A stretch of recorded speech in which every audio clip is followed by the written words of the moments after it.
दोस्तों पोटेशियम एक टाइप का मिनरल है जिसकी वजह से आपकी नसें और आपकी मसल्स अच्छे से काम करती हैं।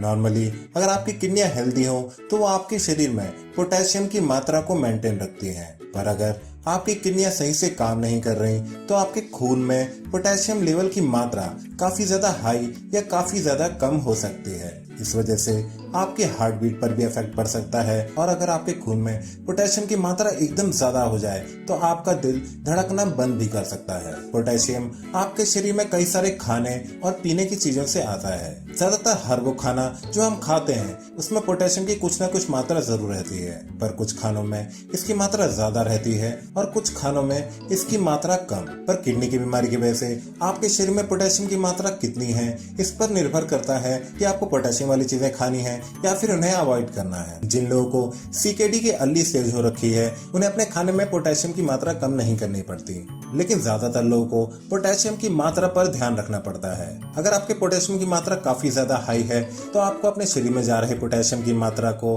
धीरे धीरे कम करना पड़ेगा।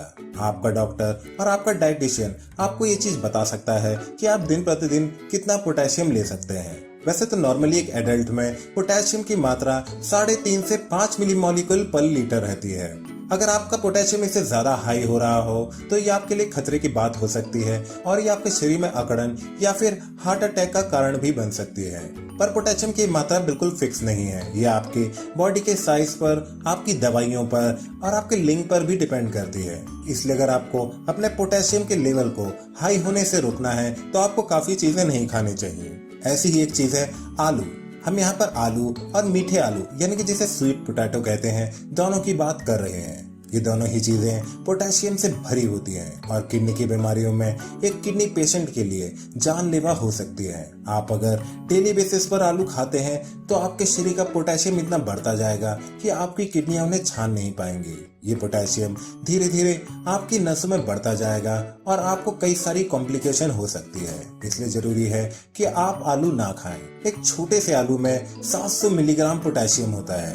आप आलू को किसी भी प्रकार से खा लें, चाहे उसे तल लें, चाहे उसे उबाल लें या चाहे उसे बेक कर लें, उसका पोटेशियम कंटेंट बिल्कुल कम नहीं होता।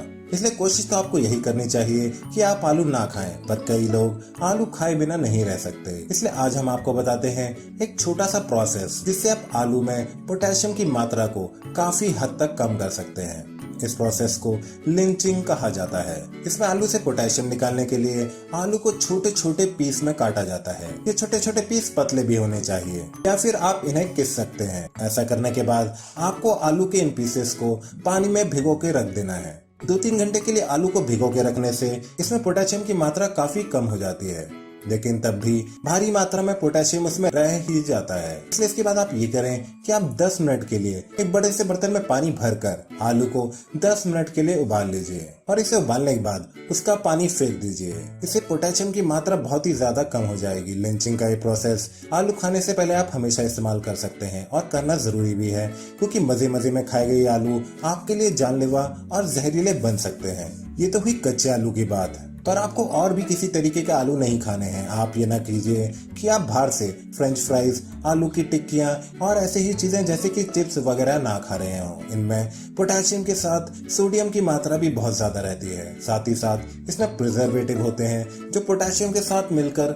आपकी किडनियों पर डबल असर डालना चालू कर देते हैं। तो देखा आपने एक आलू कैसे किडनी की बीमारियों में बन सकता है आपके लिए जानलेवा।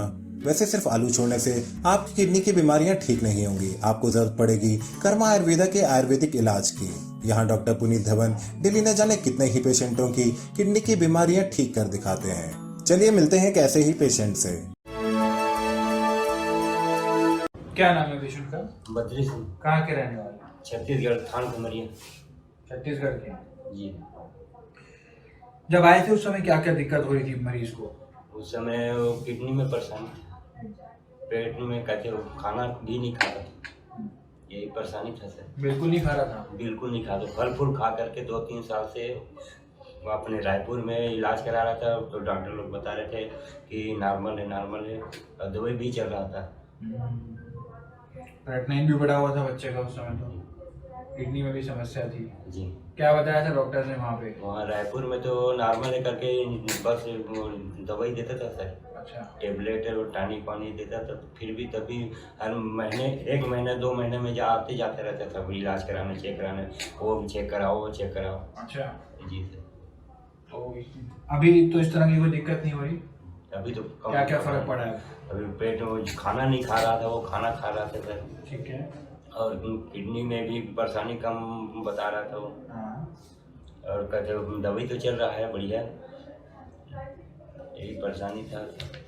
यहाँ का कैसे पता चला था आपको? व्हाट्सएप में देखा, मेरे पेशेंट जो है ना वो व्हाट्सएप चलाते हैं, और पुलिस लाइन में सर्विस पे है सर। अच्छा अच्छा अच्छा। तो व्हाट्सएप देखा तो मेरे को फ़ोन किया कि पापा वहाँ जाना है दिल्ली, निजामुद्दीन, वो यहाँ का पता बताया, फिर वहाँ दोनों आए। अच्छा, निजामुद्दीन रेलवे स्टेशन से। हाँ। तो ये इनकी रिपोर्ट्स हैं, और ये बद्री सिंह जी जो पुलिस सर्विस में हैं छत्तीसगढ़ में, इनकी रिपोर्ट्स हैं, इनके सुपुत्र हैं। क्रेटनाइन आप देख सकते हैं नॉर्मल हो चुका है, 0.9 आ चुका है। यूरिया आप देख सकते हैं नॉर्मल हो चुका है, और एक नहीं मल्टीपल जगह से इन्होंने टेस्ट कराए हैं, सभी रिपोर्ट्स में नॉर्मल आया है। पहले इनका क्रेटनाइन बहुत तेज़ी से इंक्रीजिंग ट्रेंड में था, और यूरियामिक सिम्टम्स फुल थे, कोई भूख नहीं लग रही थी और बहुत तरह की दिक्कत हो रही थी, खाना नहीं खा पा रहे थे। एक तो इन्होंने कराया श्री बालाजी से, और ये इनका टेस्ट हुआ है 17 मार्च 2019 को, और एक इन्होंने इससे पहले कराया हुआ है। इसके अंदर भी क्रेटनाइन जो है वो नॉर्मल है, 1.17 की रेंज में आया। सब चीज़ें इन्होंने लग के फॉलो करी, और क्रेटनाइन को किस प्रकार से नॉर्मल की रेंज में लाया जा सकता है उसका जीता जाता उदाहरण Badri Singh ji A to Z उन्होंने लग के फॉलो करा, और क्रेटनाइन नॉर्मल है, भूख वगैरह अच्छी लग रही है, सब चीज़ें बिल्कुल नॉर्मल चल रही है, फर्स्ट क्लास चल रही है। किडनी की बीमारी को जीतना संभव है और संभव हो चुका है। ज़रूरत है तो आपको कॉल करने की, और आपके अगर किसी जानकार को इस तरह की समस्या है तो कर्मा आयुर्वेदा में हमारे डॉक्टर से उनकी बात कराने की और उनसे संपर्क करने की। A to Z आप सब चीज़ें लग के फॉलो कीजिए, चेंजेस आपको बहुत अच्छे नजर